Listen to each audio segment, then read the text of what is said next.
Welcome to Kiran TV. Janasena ఆవిర్భావ దినోత్సవం పిఠాపురంలో జరుగుతోంది. జనసేన ప్రస్థానం మనం చూస్తూనే ఉన్నాం. ఆఫ్టర్ ప్రజారాజ్యం తర్వాత చాలా ప్రతిష్టాత్మకంగా రాజకీయాల్లోకి పవన్ కళ్యాణ్ గారు వాళ్ళ అన్న ఏదైతే సాధించలేకపోయారో తను సాధించాలని, ఎవరైతే తన పార్టీని నమ్ముకొని ఉన్నారో వాళ్ళకి విజయం చేకూర్చి పెట్టాలని, ప్రజలు ఆశలు ఆకాంక్షలను నెరవేర్చాలని, ప్రశ్నించే గొంతుకు ఉండాలని ఏదైతే పవన్ కళ్యాణ్ గారు జనసేన పార్టీని స్థాపించి ఈరోజు విజయవంతంగా ఫస్ట్ కూటమి అధికారంలోకి వచ్చిన తర్వాత పిఠాపురంలో ఆవిర్భావ దినోత్సవం జరుపుతున్నారు. చాలా మంచిది. బట్ దీంట్లో మనం ఒకటి మాట్లాడుకోవాల్సి ఏంటంటే, జనసేన పార్టీలో అంతా సవ్యంగానే జరుగుతోందా? కింద స్థాయి నాయకులు పవన్ కళ్యాణ్ గారు మమ్మల్ని గుర్తించలేదు అనే ఒక లుకలుకలు వినిపిస్తున్నాయి. అంటే పవన్ కళ్యాణ్ గారు బిజీగా ఉన్నారు, ఇప్పుడే గవర్నమెంట్ వచ్చింది, చాలా పనుల్లో అంటే ఫస్ట్ అధికారంలోకి వచ్చారు కాబట్టి చాలా స్టడీలో ఉన్నారని మంత్రివర్గంలో ఆయన పనితీరుని బేరీజ్ వేసుకుంటున్నారు. ఆ విధంగా ముందుకు వెళ్తున్నారు. అయితే నేను ఏదైతే చెప్తున్నానో కొంతమంది అసంతృప్తిగా ఉన్నారు నాయకులు అనేది ఉంది. ఎందుకంటే పార్టీ కోసం మేము ఇన్ని సంవత్సరాలు పనిచేసాం, కనీసం మమ్మల్ని పిలిచి కూడా అధినాయకుడు మాట్లాడట్లేదని అసంతృప్తి ఉంది. అది ఎంతవరకు ఉంది, అది నిజమేనా అని మనతో పాటు ఎస్పీ పవన్ గారు ఉన్నారు. సార్ని అడిగి కనుక్కుందాం. నమస్తే సార్. నమస్తే అండి.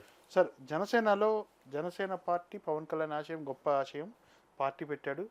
మామూలుగా అందరినీ అకామిడేట్ చేయాలంటే ఒక రీజనల్ పార్టీలో చాలా కష్టం సార్. ఆ నాయకుడు రీజనల్ పార్టీ సంతృప్తి పరచడం చాలా ఇంపాసిబుల్. కానీ జనసేనలో ఫస్ట్ టైం జనసేనకు అధికారం వచ్చింది. హై ఎక్స్పెక్టేషన్స్ ఉన్నాయి. నాయకుడు అపాయింట్మెంట్ కూడా దొరకట్లేదని మన కిరణ్ టీవీ తరఫున వాళ్ళ అసంతృప్తి మన దగ్గర వెళ్ళబుస్తే మనం దాని గురించి చర్చించుకుందాం సార్. ఏమంటారు మీరు? అంటే కేవలం లోకల్ పార్టీ మాత్రమే కాదండి, జాతీయ పార్టీలలో కూడా మనం అసంతృప్తి వాదులని కొంతమందిని చూస్తూనే ఉంటాం. అంతెందుకు నిన్న టీడీపీలో కూడా ఎమ్మెల్సీ దానిలో కూడా కొంతమంది అసంతృప్తిని వెలిబుచ్చారు. అలాగే అంటే వర్గాలు, క్యాండిడేట్స్ కాదు, ఆ వర్గాలు చేస్తే వాళ్ళని ఈయనే బుజ్జగించి అట్లా కాదులే, మనం అధిష్టానం చెప్పినట్టుగానే విందాము, మన చంద్రబాబు గారి నాయుడు గారి దిశానిర్దేశంలోనే మనం ఉందాము అనేది ఆయన ఏదో నిన్న తెర మీదకి వచ్చి ఆయన మొత్తం ఆయన. కాకపోతే ఏంటంటే ఇక్కడ మనం ఆలోచించాల్సింది, మనం చాలాసార్లు చూసాం కింది తరగతుల్ని, కింది స్థాయి కార్యకర్తల దగ్గర నుండి పై స్థాయి వరకు క్యాడర్స్ని చూసుకుంటూ ఉంటే డెఫినెట్గా అతని ఫాలోయింగ్ని వాళ్ళే తీసుకెళ్తారు. ఇప్పుడు సపోజ్ మనకేంటంటే ఇక్కడ ప్రతి పార్టీలోనూ ఒకటే జరుగుతుంది సార్, కింది స్థాయి వర్గాలు మాత్రమే కార్పొరేటర్ స్థాయిలో నుండి లేకపోతే కౌన్సిలర్ స్థాయి వాళ్ళు కూడా వాళ్ళకున్న పరిధిలో వాళ్ళ ప్రాంతాల్లో ఎక్కువగా వాళ్ళు ప్రభావం చూపగలుగుతారు. అంతేగాని ప్రతి చోటకి నాయకుడు అనేవాడు రాలేడు. నాయకుడు రానప్పుడు కింద క్యాడర్సే కదా, కార్యకర్తలే కదా అక్కడ వీళ్ళ బరువు మోసేది, బాధ్యతలు మోసేది. అలాంటప్పుడు డెఫినెట్గా అట్లీస్ట్ అందుబాటులో ఉండాలి, తప్పదు అది. కాకపోతే ఇక్కడ ఏం జరుగుతుంది, అందుబాటులో ఎందుకు ఉండట్లేదు అనేది నిజంగానే ఆలోచించాల్సిన విషయం. బికాజ్ నిన్న మొన్న నేను చూశాను, పిఠాపురం ఎమ్మెల్యే గారి గురించి మీ అభిప్రాయం చెప్పండి అని చెప్పి ఒకటి ఏదో సమ్ నివేదిక లేకపోతే చిన్న సర్వే లాంటిది నిర్వహిస్తే దానిలో 80% మంది ఆయన రావక్కర్లేదండి, ఆయన జస్ట్ కనసాగి చేస్తే చాలు పవన్ కళ్యాణ్ గారు, అభివృద్ధి కార్యక్రమాలు దాటిందట అవే జరుగుతాయి అని చెప్పి అక్కడ ఉన్న వాళ్ళు నిజంగానే మంచి సర్వే. కూరగాయల వ్యాపారుల దగ్గర నుండి, అక్కడ పారిశుద్ధ్య కార్మికుల దగ్గర నుండి, అక్కడ మామూలుగా గృహిణీలు కానీ వ్యాపారస్తులు కానీ చిన్న తరహా మధ్యతరగతి వ్యాపారస్తుల్ని, మధ్యతరగతి మనుషుల్ని, కారులో వెళ్ళే వాళ్ళని, ఉన్నత వర్గాలను అందరినీ చూసినా కూడా 80% మాకు ఎమ్మెల్యే బాగా చేస్తున్నారు. అంటే సార్, ప్రజల దృక్పథంలో పవన్ కళ్యాణ్ గారు 100% ఎఫెక్ట్ పెట్టి చేస్తున్నారు సార్. అది అసలు ఆయన ఒక క్షణం కూడా, అంటే ఇక్కడ మనం చర్చిస్తున్నది ఏంటంటే విషయము, ఎవరైతే నాయకులు ఉన్నారో రెండో శ్రేణి నాయకులు మమ్మల్ని గుర్తించలేదు, మాకు కనీసం అపాయింట్మెంట్ కూడా ఇవ్వలేదు, ఒక కోటరీ ఉంది పవన్ కళ్యాణ్ చుట్టూ, పవన్ కళ్యాణ్ గారి చుట్టూ, ఆయన వరకు మా విన్నపాలు అందట్లేదు, అవును మధ్యలోనే అడ్డుకుంటున్నారని ఒక ఇది ఉంది సార్. నాకు తెలిసి ఎక్కడ ఇది చర్చించలేదు, చర్చించడానికి కూడా సాహసించారు సార్. అది చర్చించడానికి కూడా ఎవరు సాహసించారు. ప్లస్ ఏంటంటే ప్రతి స్థాయి వ్యక్తికి, ప్రతి పార్టీకి ఖచ్చితంగా వాళ్ళ ఆంతరంగికులు అనేవాళ్ళు ఉండటం అనేది ఇది డెఫినెట్గా అది మోడీ గారు కావచ్చు, రాహుల్ గాంధీ కావచ్చు, లేదా చంద్రబాబు గారు కావచ్చు, పవన్ కళ్యాణ్ ఎవరైనా సరే వాళ్ళ కోటరీ అనేది వాళ్ళకు ఉంటుంది. ఇది నెంబర్ 1. రెండో పాయింట్ ఏంటంటే సార్, ఇప్పుడు ఈ అభివృద్ధి కార్యక్రమాల మీద ఎక్కువ దృష్టి పెట్టడం వల్ల ప్రజలపై వైపే ఆయన కన్ను, ఆయన దృష్టి మొత్తం ఉండడం వల్ల మన పార్టీ వాళ్ళే కదా, మన కార్యకర్తలే కదా, నేను డెఫినెట్గా వాళ్ళు నా గురించి చేస్తున్నారు, నేను వాళ్ళ గురించి చేస్తున్నాను, వాళ్ళు ప్రజల పక్షమే కదా అన్న ఉద్దేశంతో కొంత నెగ్లిజెన్సీ అనేది, లేకపోతే మన వాళ్ళే కదా, ఇప్పుడు మన కుటుంబ సభ్యులు ఉంటారు సార్, మనం ప్రతి పండక్కి హలో హాయ్ సంక్రాంతి శుభాకాంక్షలు మన నాన్నకి కానీ అమ్మకి కానీ మనం చెప్పాం. రీజన్ ఏంటంటే వాళ్ళు మన కుటుంబ సభ్యులు, మన పరాయి వాళ్ళకే శుభాకాంక్షలు చెప్తాం, బాగున్నావా అని చెప్పి బయట వాళ్ళు ఎవరైనా వస్తే అడుగుతాం. సేమ్ అలా కూడా అయి ఉండొచ్చు కదా, ఎందుకంటే ప్రజల గురించే అంత పాటుపడే వ్యక్తి తన సొంత అంటే పట్టించుకోబడడానికి కారణం ఆయన విపరీతమైన బిజీగా ఉండటం అని ఇక్కడ పట్టించుకోకపోవడం అని నేను అనట్లేదు సార్. పార్టీలో ఆ దిశగా కొన్ని కార్యక్రమాలు జరగాలి, దానికంటూ నాయకుడు సార్, పార్టీ నాయకుడు కంపల్సరిగా పార్టీ కోసం, ఎందుకంటే పార్టీనే ప్రజలను దగ్గరికి తీసుకెళ్ళేది. ఎవరైతే పవన్ కళ్యాణ్ గారు నాయకుడు సార్, అధినాయకుడు జనసేన పార్టీకి, ఆ పార్టీని జనాల్లోకి పవన్ కళ్యాణ్ గారు ఎక్కడి నుంచి తీసుకెళ్తారంటే వీళ్ళ లీడర్ల ద్వారా ఇతని ఆలోచనలని, అవును పవన్ కళ్యాణ్ గారి ఆలోచనలని వాళ్ళ నాయకుల ద్వారా ప్రజల్లోకి పంపించి అమలు చేయడం అనేది ఇది సార్. ఎగ్జాక్ట్లీ. అయితే కొంతమంది అంటే చాలా సంవత్సరాల నుంచి పనిచేస్తున్న వాళ్ళు ఆ అసంతృప్తి ఉంది సార్. మన ముఖ్య ఉద్దేశం ఏంటంటే మన దీనివల్ల పవన్ కళ్యాణ్ గారు ఓకే అందరూ అన్నీ బయట పడుకోలేరు కదా సార్, కొన్ని రెస్ట్రిక్షన్స్ ఉంటాయి. అవును, అధిష్టానికి చేరాలి, ఆయనకు కూడా చేరిద్దో ఇలా జరుగుతోంది సార్ తెలుసుకోవాలండి. అవును ఖచ్చితంగా సార్. ఇది నేను ఇందాక చెప్పినట్టు ఏమవుతుందనంటే, ఫస్ట్ పాయింట్ అధినాయకుడు వెళ్ళలేని ప్లేసెస్కి మూలల కార్యకర్తలు వెళ్తారు. కార్యకర్తలే ఒక పెద్ద ఎత్తున క్యాంపెయినింగ్ కానీ ఇది కానీ చేస్తారు. ఆయనకున్న అభిప్రాయాలు కానీ అవి కానీ ప్రజల లోపల డిస్ట్రిబ్యూట్ చేసేది వాళ్ళే, ప్రతి రాజకీయ పార్టీకి ఇది. అయితే ఇక్కడ ఆయన మీరన్నట్టుగా నాకు కూడా ఇప్పుడు మీరు డిస్కషన్ చేస్తుంటే నాకు అనిపించింది కూడా ఏంటంటే, ఇప్పటిదాకా నేను అనుకున్న పర్సెప్షను, ఎస్ ఆయన డెఫినెట్గా చాలా బిజీగా ఉన్నాడు, ప్రజలకి చేస్తున్నారు, తల మునకలైపోయి ఉన్నారు, మధ్య మధ్యలో మనం ఢిల్లీ వెళ్ళి రావడం కూడా మనం చూస్తున్నాం. ఇంత నేపథ్యం లోపల ఆవిర్భావ సభ కూడా దగ్గరికి వస్తుంది, జనసేన ఆవిర్భావ సభ. సో ఈ టైం లోపల పట్టించుకోకపోతే అనేది చిన్న అసంతృప్తి ఉంటుంది. నేను అది కూడా ఏంటంటే పర్సంటేజ్ వైజ్లో చెప్పాలంటే ఒక 10-15% మెంబర్స్కి ఉంటుందేమో అని అనుకుంటున్నా. మిగతా వాళ్ళందరూ ఆయన అర్థం చేసుకునే ప్రయత్నంలోనే ఉన్నారు. చిన్న స్థాయి కార్యకర్తలు అయినా సరే, లీడర్స్ అయినా సరే, టౌన్ స్థాయికి సంబంధించిన లీడర్స్ కూడా అనేది నా ఒపీనియన్ అండి. అంటే మామూలుగా సార్ వినిపిస్తుంది ఏంటంటే, మేము వాళ్ళు కోరుకుంటుంది అంటే కనీసం నాయకుడు అపాయింట్మెంట్ ఇచ్చి కనీసం పలకరించి ఎలా ఉంది, ఎలా జరుగుతుంది, మీ నెక్స్ట్ మీకు ఇలా చేయబోతున్నాం అనేది కూడా అనే భరోసా కూడా మాకు రావట్లేదని అసంతృప్తి. ఐ డూ అగ్రీ అండి, డెఫినెట్గా అది కూడా జరుగుతూ ఉండుండొచ్చు. బికాస్ మనం వెళ్ళి చూడలేదు కాబట్టి. కాకపోతే మనం అడపాదడప మన చెవిని పడుతూ ఉంటాయి, ఎందుకంటే మనం జర్నలిజంలో ఉన్నాము, మనం ఒక మీడియాలో పనిచేస్తున్నాం కాబట్టి అట్లా చెవిని పడుతూ ఉంటాయి.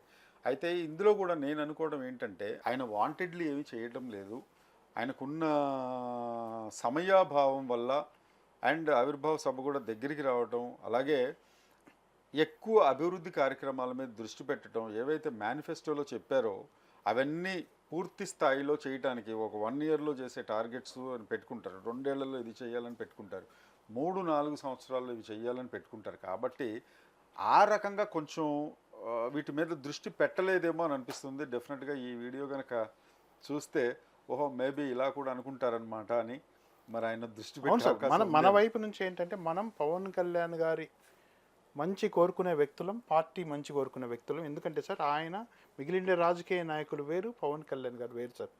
చాలా ఎఫర్ట్ పెట్టి ఏ బ్యాక్గ్రౌండ్ లేకుండా సింగిల్గా ఒంటరి పోరాటం చేసి పార్టీ ఇచ్చేసాడు సార్.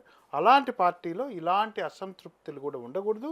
పవన్ కళ్యాణ్ గారికి చేరకుంటే ఇలాంటి చేరాలనే ఉద్దేశంతో మనం డిస్కషన్ మంచి మాట అన్నారు. నా ఉద్దేశం కూడా అదే. ఇలాంటి చిన్నవి కూడా సూక్ష్మమైన సూక్ష్మగ్రాహకంగా అని అంటారు కదా, కొంచెం చాలా మైన్యూట్ పాయింట్స్ ఇవి.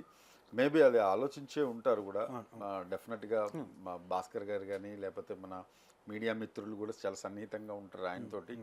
అలాగే పవన్ కళ్యాణ్ గారు కూడా నేను వాళ్ళని ఏమన్నా నెగ్లెక్ట్ చేస్తున్నానా అనే అభిప్రాయం కూడా ఆయన ఒక చిన్న ఆలోచన కూడా ఆయనకు వచ్చి ఉంటుంది. బట్ ఇది కూడా ఫిల్ చేసేస్తే బాగుంటుంది అవును సార్, మన ఉద్దేశం. అవును. ఆ గ్యాప్ కూడా లేకుండా ఉంటే అసలు 100కి 100% కదా, ఇంత ఎఫర్ట్ పెట్టారు. అవును. పైగా ఇందాక నేను చెప్పదలుచుకుంది ఏంటంటే ఆయన కూడా ఒక జనసేన, ఆయన జన సైనికుడు అని అనటం, జనసేన అని అనటం ఆయనకి, ఆయన ఎప్పుడు కింగ్గా భావించాల. అవును. జనసేనాని అనే పదం ఆయనకి ఇష్టం. చాలా మంది ఈనాడు పేపర్ వాళ్ళు రాసినా, ఎవరు రాసినా జనసేనాని, సేనాని అంటే ఎవరు సార్? కింగ్ కాదు, పరిపాలించేవాడు కాదు, ప్రజల్ని రక్షించేవాడు. అవును సార్. ఒక సైనికుడి పాత్ర పోషించడం అనేది ఆయనకి చాలా ఇష్టం. కాబట్టి తన సైనికుల్ని ఆయన కూడా గుర్తిస్తే బాగుంటుంది అనేది మన అభిప్రాయం. అంతే కదా. మామూలుగా నిజంగా అంత పవన్ కళ్యాణ్ గారు సింగిల్ ఒకరే ఉన్నారు సార్. ఇంకా కింది స్థాయిలో ఆయన నిజంగా టైం లేకపోయి ఉండొచ్చు, కానీ టైం చేసుకోవాలని, ఎందుకంటే ఆయన కోసం ప్రాణం పెట్టి పనిచేయడానికి వాళ్ళు వచ్చారు సార్. కనీసం ఆయన మీటింగ్ పెట్టి పలకరిస్తే చాలు, ఇంకా మేము దూసుకుపోతామనే వాళ్ళు కూడా ఉన్నారు సార్. పవన్ కళ్యాణ్ మిగిలిన పార్టీలో వేరు సార్, మాకు పదవి ఇస్తేనే పని చేస్తాం, కానీ పవన్ కళ్యాణ్ గారు పార్టీలో అలా ఉండదు.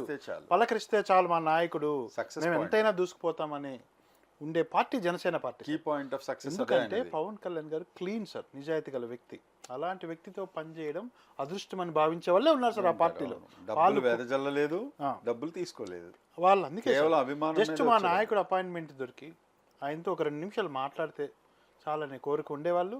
లేదా వాళ్ళకి ఏమన్నా విజ్ఞప్తులు, వాళ్ళకి ఏమన్నా ఉంటాయి కదా సార్ పార్టీలో కోరికలు, పనిచేసిన వాళ్ళకు సార్ మీ వరకు మా విన్నపాలు వచ్చిండవు, మాకు ఇది ఉంది సార్, మాకు ఈ కష్టాలు ఉన్నాయి చెప్పుకోవడానికి ఒక అపాయింట్మెంట్ ఇస్తే మంచిది అనేది ఇది సార్. చాలా మంచి పాయింట్ చెప్పారు కిరణ్ గారు. నిజంగా ఇది నేను కూడా ఊహించలేదు ఇలా కూడా ఉంటుంది. ఎందుకనంటే నిజమే అది, చిన్న స్థాయి నుండి కూడా వెళ్ళిపోతే చిన్న క్యాడర్ వాళ్ళని కూడా చేసుకుంటే అతను ప్రభావితం చేసేది తన గ్రామాన్ని ప్రభావితం చేస్తాడు, తన టౌన్ని కూడా ప్రభావితం చేస్తాడు, ఆ చిన్న కార్యకర్తలు. అవును సార్. Yes, exactly. ఇది ప్రతి ఒక్క రాజకీయ పార్టీకి అన్వయించుకోవచ్చు అనుకుంటాను, నాట్ ఓన్లీ జనసేన.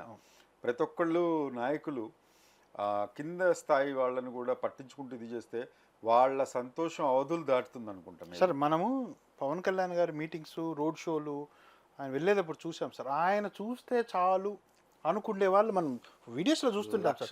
చూస్తే చాలు మా జన్మ ధన్యమైంది అనుకునే ఫ్యాన్స్, కార్యకర్తలు ఉన్నారు సార్, ఉన్నారు. అలాంటప్పుడు అంటే ఆయనకు మామూలుగా ఫ్యూ ఫ్యాన్స్ కాదు, రాష్ట్ర తెలుగు స్టేట్స్, ఇండియా ఫ్యాన్స్, కార్యకర్తలు ఆయనకు నిజంగా సార్ కానీ ఏదైతే దీంట్లో త్యాగం చేసి మొత్తం పార్టీ కోసం వచ్చిన వాళ్ళు ఉంటారో వాళ్ళ కోసం నేను నా డిబేట్ ఇది మీకు చెప్పడం మీ ద్వారా. లేదు సార్, మీరు చెప్పిన పాయింట్ అయితే చాలా చక్కటి పాయింట్ లేవనెత్తారు. ఆవిర్భావ సందర్భంగా కూడా ఆయన ఇంకా గొప్పగా సక్సెస్ అవ్వాలన్నా, రేపొద్దున్న మళ్ళా రాబోయే నెక్స్ట్ ఎలక్షన్స్లో కూడా ఆయన నిర్ద్వందంగా జయకేతనం ఎగరవేయాలి అన్నా కూడా ఈ పాయింట్స్ అన్నీ కూడా చాలా ఇంపార్టెంట్, కీ రోల్ ప్లే చేస్తాయి. ఎందుకంటే ఇవి చాలా చిన్న పాయింట్స్ లాగా అనిపించవచ్చు, కానీ ఒక చిన్న క్యాడర్ని మెచ్చుకున్న ఎలా ఉంటుందంటే సార్, ఇప్పుడు స్కూల్ ప్రిన్సిపల్ వచ్చి ఒక చిన్న స్టూడెంట్ని, ఒక 4వ క్లాస్ 5వ క్లాస్ స్టూడెంట్ని అది శబాష్ భలే రాసావు, ఎగ్జామ్స్ భలే వచ్చాయి నీకు మార్క్స్ అంటే అతనికి ఎంత బాగా కష్టపడి ఇంకా శబాష్ అనిపించుకున్న క్లాస్ రూమ్లో అందరి ముందు కనుక టీచర్ వెరీ గుడ్ అంటే నెక్స్ట్ కూడా అన్ని మార్కులు రావడానికి తప్పించిపోతాడు ఆ స్టూడెంట్. సేమ్ అదే ఫార్ములా ఇక్కడ కూడా మనం అప్లై చేసుకోవచ్చు. ఒక్కసారి అధినాయకుడు మన జనసేన అని శభాష్ అని చెప్పి కనుక అంటే వాళ్ళు ప్లే చేసే రోల్ అంతా ఇంత ఉండదు, ఇంకొక 10 రెట్లు వాళ్ళు ఇంకా ఎనర్జెటిక్గా పనిచేసే అవకాశం కూడా ఉంటుంది. It's a good point.